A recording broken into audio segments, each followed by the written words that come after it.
From Carnegie China, this is China in the World. Engaging leading scholars and former policymakers on China's foreign policy, evolving global role, and relations with Southeast Asia in particular. Brought to you by the East Asia-based Center of the Carnegie Endowment for International Peace.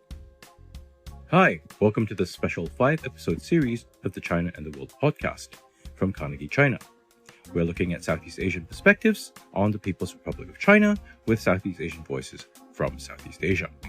My name's Ian Chong. I'm a non-resident scholar with Carnegie China and an associate professor of political science at the National University of Singapore. In this episode, we will be looking at that flashpoint involving China and a whole number of Southeast Asian states, as well as other interested parties, the South China Sea.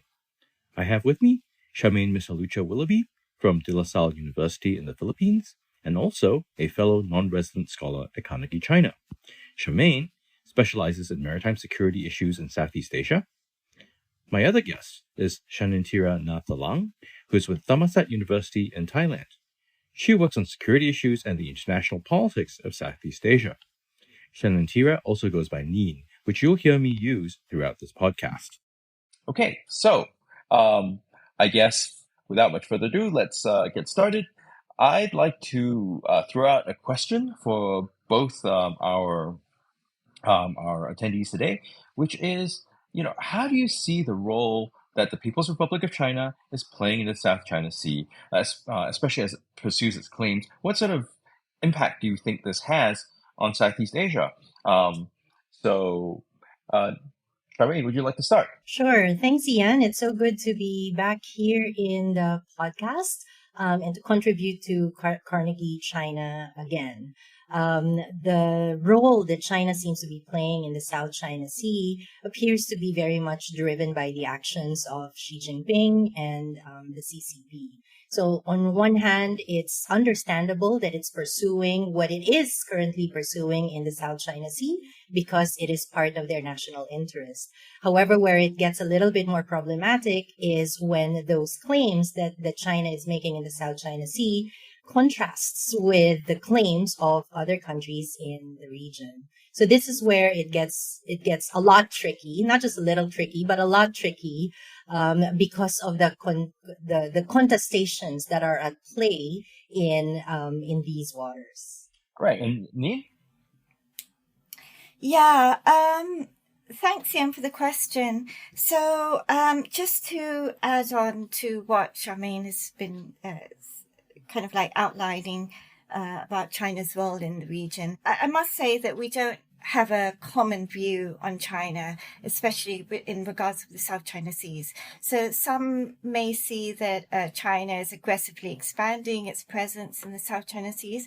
But however, the non-claimant states, especially in mainland Southeast Asia, with the exception of Vietnam, of course. So Vietnam is in a very unique position where it's involved in both the South China Seas, but also contestation and problems in the Mekong sub-region. So because China is located at upstream, so it's been building dams and all that, it's been controlling the flow of the river, and that affects food security, livelihoods, so on and so forth.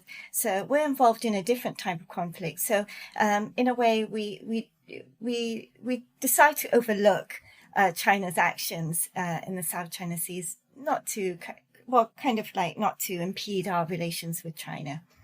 Right, that's a really fascinating thing. I think sometimes observers forget that Southeast Asia is a big and highly diverse place.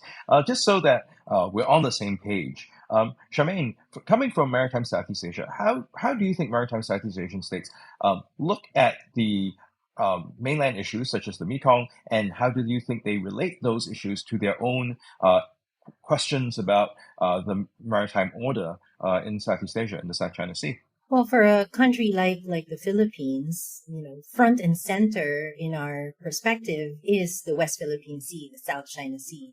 To the extent that issues like the Mekong reach into our consciousness, so to speak, right? It's not really very much apparent because of the gravity and the extent to which the West Philippine Sea, South China Sea issue is on the agenda. I should mention that earlier today, the president of the Philippines, Ferdinand Marcos, just concluded his annual State of the Nation address. And he did mention that the West Philippine Sea is still on the agenda of the Philippines. I should quote that he mentioned, the Philippines cannot yield. The Philippines cannot waver on this issue.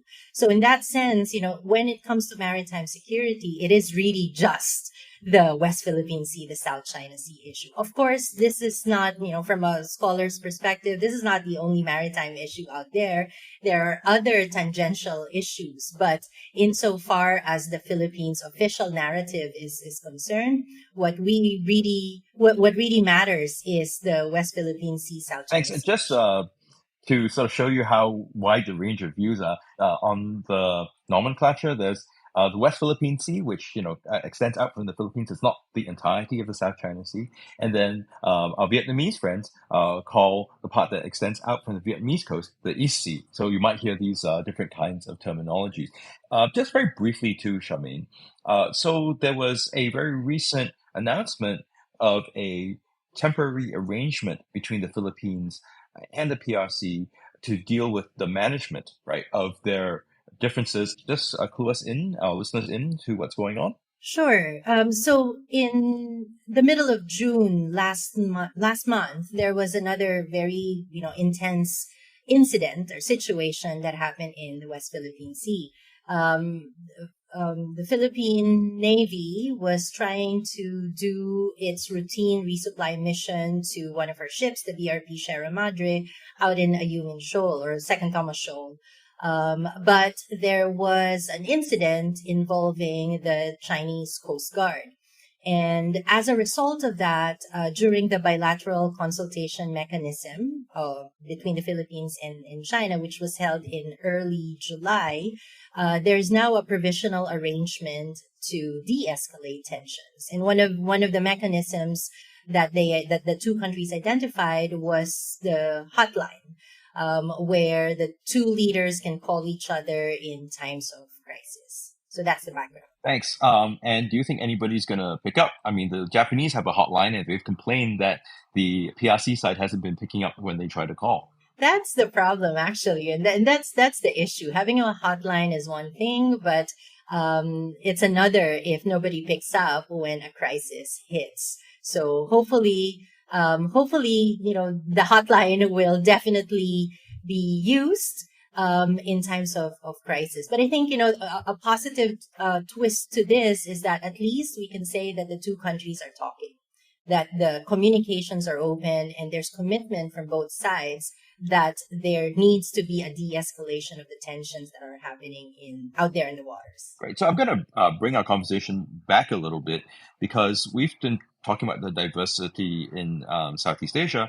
Now, it seems that, given the differences in positions, Southeast Asia and ASEAN, the regional organization, doesn't really quite have a position. What do you think the ongoing disputes in the South China Sea are doing to the region, to regional cooperation? Any thoughts?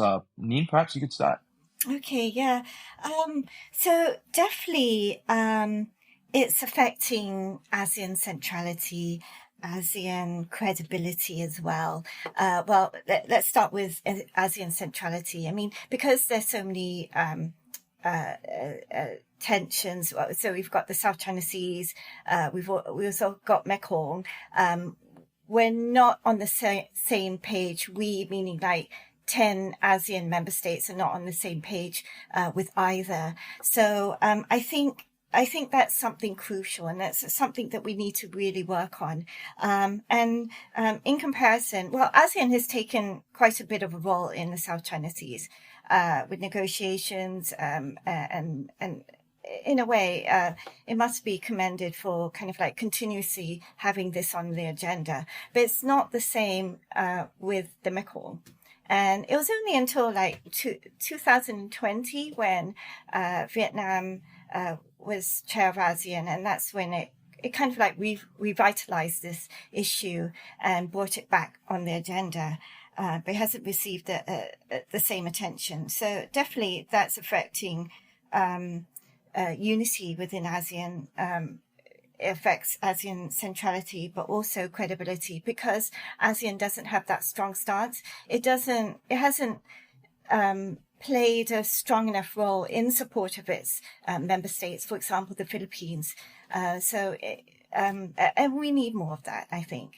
Okay, since you opened the Pandora's box, I'm gonna throw something in there. Can you explain to listeners who might not know what ASEAN centrality is, or perhaps is not, or ASEAN in the driver's seat? You see these terms getting thrown around quite a bit, but often there's a lot of ambiguity surrounding them.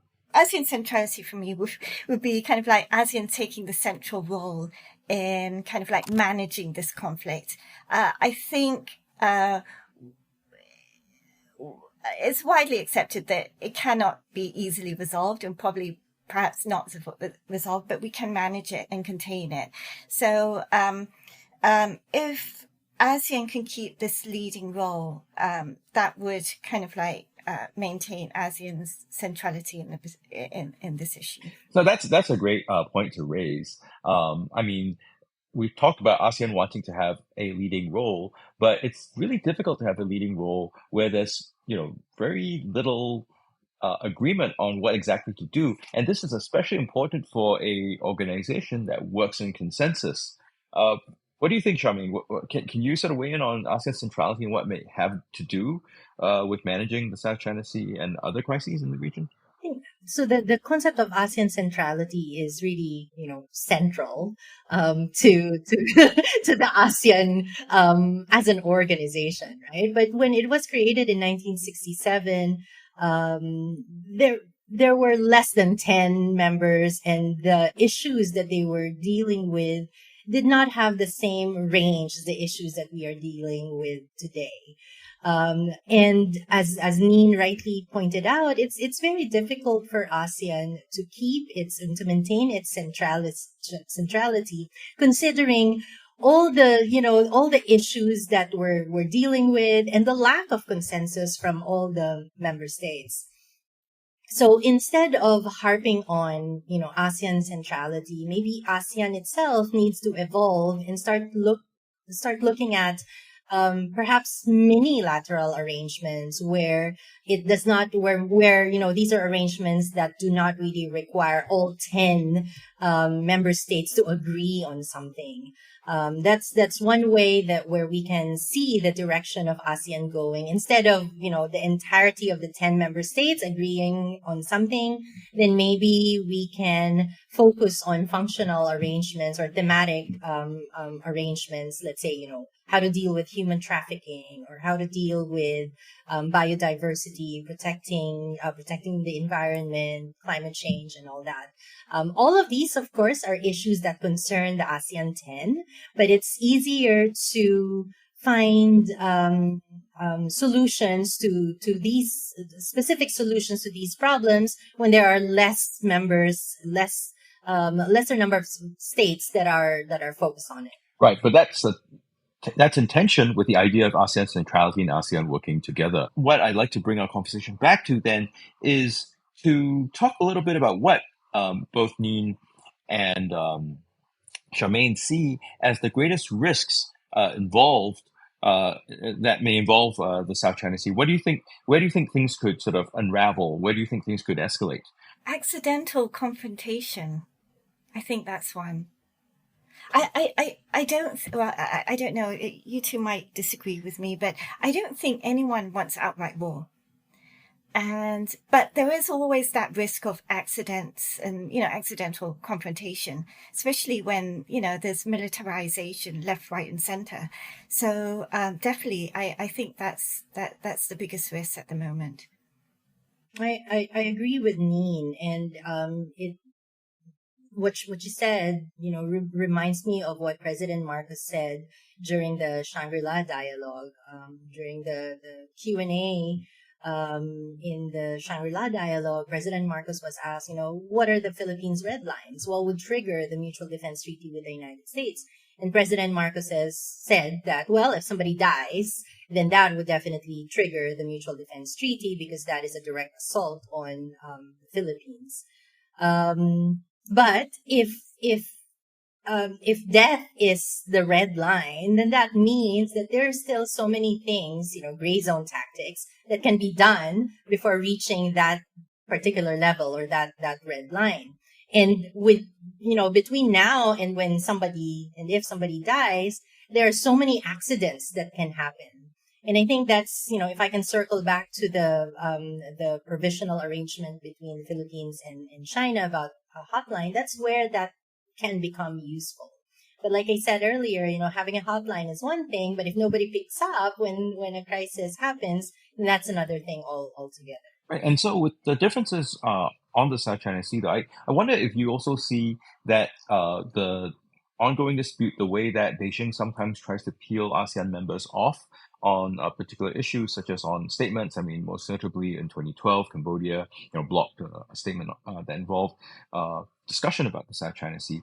I mean, do you see the dispute as posing a risk to ASEAN as an organization? And also, when we look at the PRC's response to the arbitral tribunal ruling, they seem to really disregard UNCLOS. I mean, is there some sort of risk for international order and also rule of law internationally as well?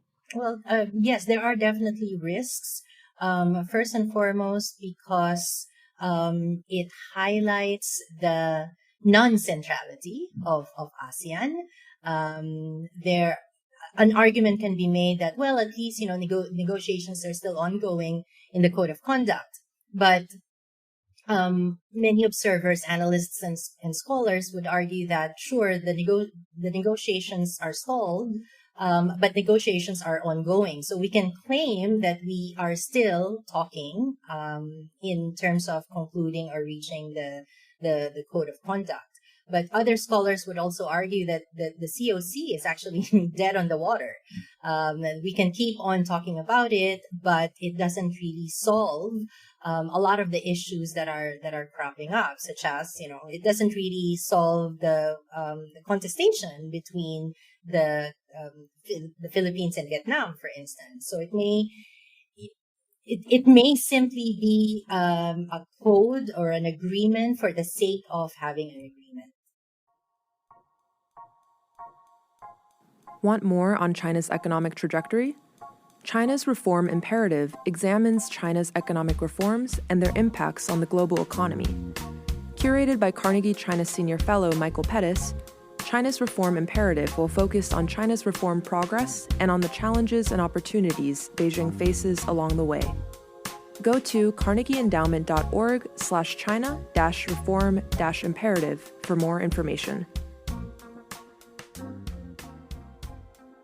All right, so for listeners who don't know, can either of you quickly fill us in on what the Code of Conduct negotiations are about, what the Code of Conduct is about, and also what the Declaration of the Conduct of Parties, the DOC, is about? I like that you turned to someone from mainland Southeast Asia. But okay, so the DOC, the declaration, is non-binding. Right? And it doesn't have any dispute resolution mechanisms, right? So, and that we agreed on, I think 2002, if I'm correct, yeah. So I think ASEAN first flagged up the idea of having a COC, which will be binding, in 1996. But we actually started negotiations in 2002, and then fast forward today, we haven't got there yet. So it's been dragging on for quite some time. Right. So I guess the COC, it's not meant to resolve the disputes, but it's about how parties behave while they're managing the disputes, such as to avoid escalation, avoid unnecessary friction, and that's essentially what it's about. And Charmaine earlier talked about why it's stuck. Can you also briefly explain why that's the case? Sure. The COC negotiations are stalled primarily because the interests of the ASEAN states differ widely. We've already highlighted that the interests of continental Southeast Asia are very different from the interests of maritime Southeast Asia.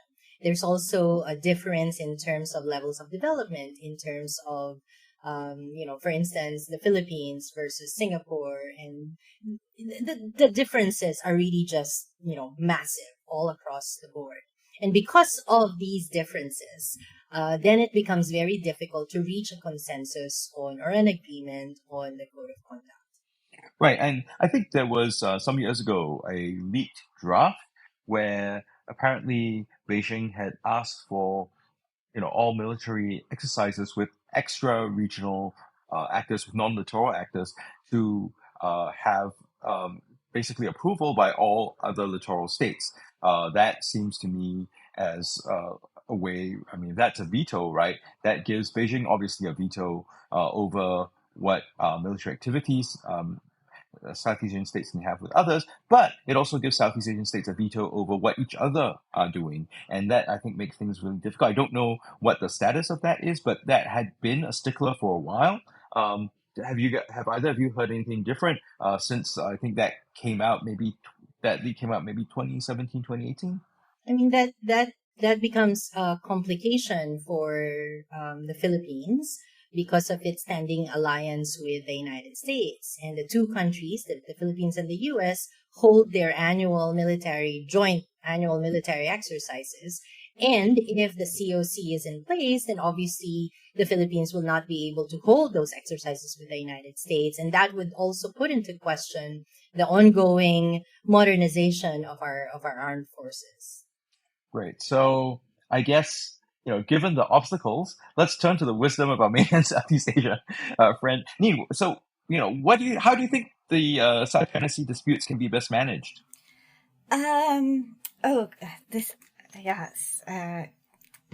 No easy way to answer this. I think at the moment, our best bet is ASEAN, even though, it's been criticized for being ineffective. COC discussions have been dragging on for 2 decades or so. I think it's our best bet at the moment. The other options are arbitration, and clearly in 2016, China refused to accept this, so that's out of the question. And I guess the other option, though, that has been floated around is like joint development, and again, China refused that as well. So I think ASEAN is the best bet at the moment. It's just that ASEAN needs to really step up. Well, yeah, I note that what happened in June, the rest of Southeast Asia was noticeably quiet. No one really criticized the Philippines, but no one offered support either, right? So I suppose in Manila, that might have not sat that easily.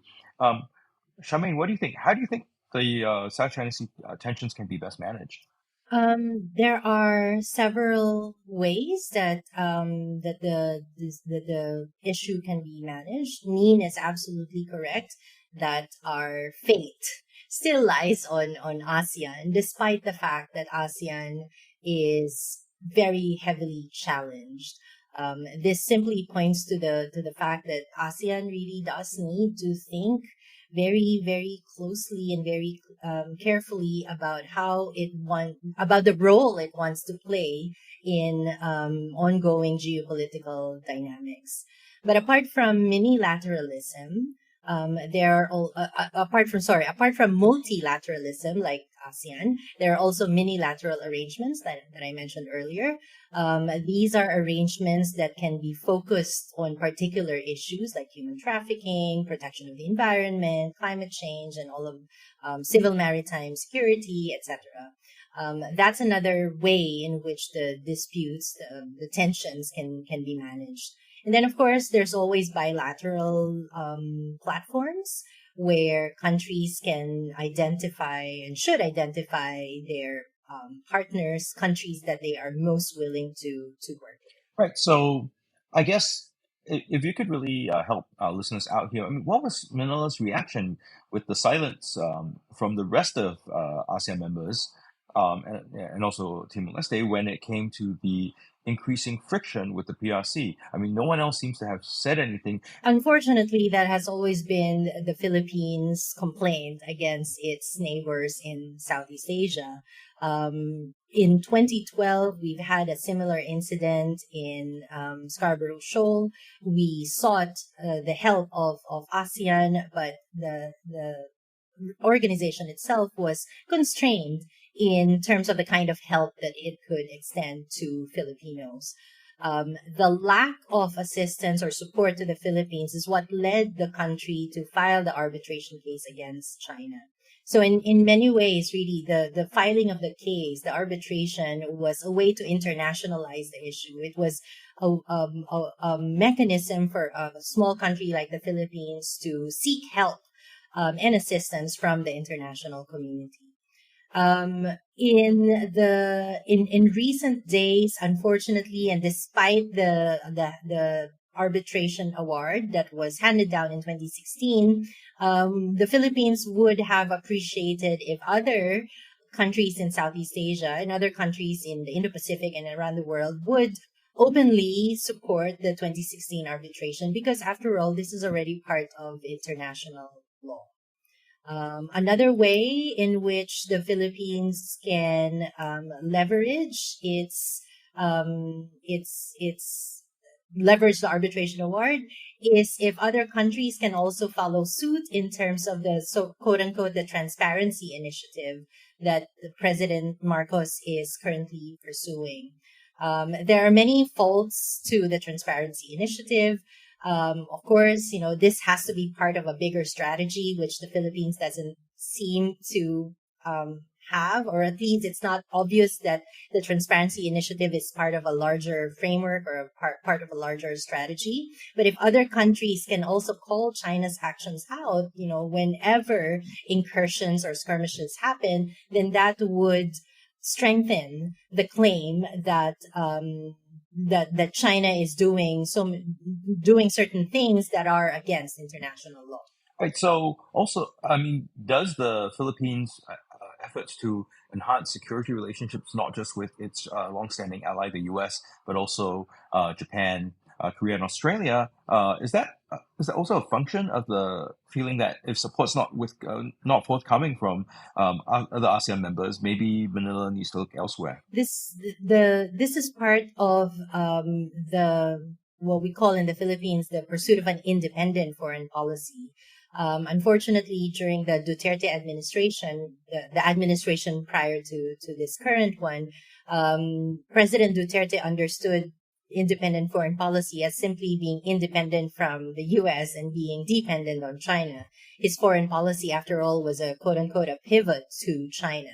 But President Marcos currently understands the pursuit of an independent foreign policy as diversifying our international relations, which means to say that we are trying to deepen our relations, our partnerships with other like-minded countries. Right. So, I mean, it's also interesting to hear your criticisms of the radical transparency that the Philippines is engaged in, because I think just as an observer, I see that it's created a lot more friction, a lot more frequency of challenges between the PRC and the Philippines. But interestingly, we don't see a escalation. So what I'm saying is, if we compare to what was happening in the South China Sea circa 2012 to 2016, there was ramming, but the ramming, that would sink boats. There would be the detention of vessels and crew. We're not seeing that right now.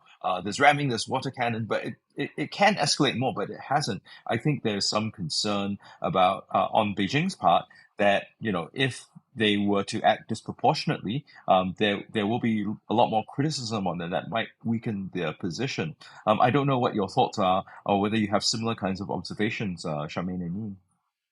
Well, certainly I don't think it has escalated more, but it also hasn't really ultimately changed China's behavior. So in that sense, that still puts a question mark on whether or not the transparency initiative is really a successful initiative. So how do things look like from mainland Southeast Asia? we're not party to the conflict. So that means it's only so for the viewers at home who don't know much about Southeast Asia, there's 4 mainland Southeast Asian states, so Thailand, Vietnam, Laos, Cambodia. So Vietnam is the only one that's involved in the South China Seas. The rest are not, so as non-claimant states. But increasingly, I do see that China's actions have been pulling us more into the conflict in an indirect way. So, for example, so China has been upgrading Riem naval base in Cambodia, and of course that's alarming the United States. The Americans are going to put pressure on Thailand for more access to its bases that they built during the Cold War. Thailand is close to China, but it's not decisively with China like Cambodia. So it does want to keep that independence from both countries. So this is adding the complications for Thai foreign policy makers. But because of that, we're being kind of like sucked into the problem as well. Well, just to note, I mean, Thailand is also a treaty ally of the United States, right? So the U.S. has 2 treaty allies in Southeast Asia, the Philippines and Thailand. Singapore has very close relations, but there's a strategic partnership, not an alliance. But I would like to really invite your thoughts on, what you think might or should be in place, right, to get us to perhaps more stability, or perhaps even to open up the path for some sort of resolution. What do you think needs to, can lead us on that trajectory?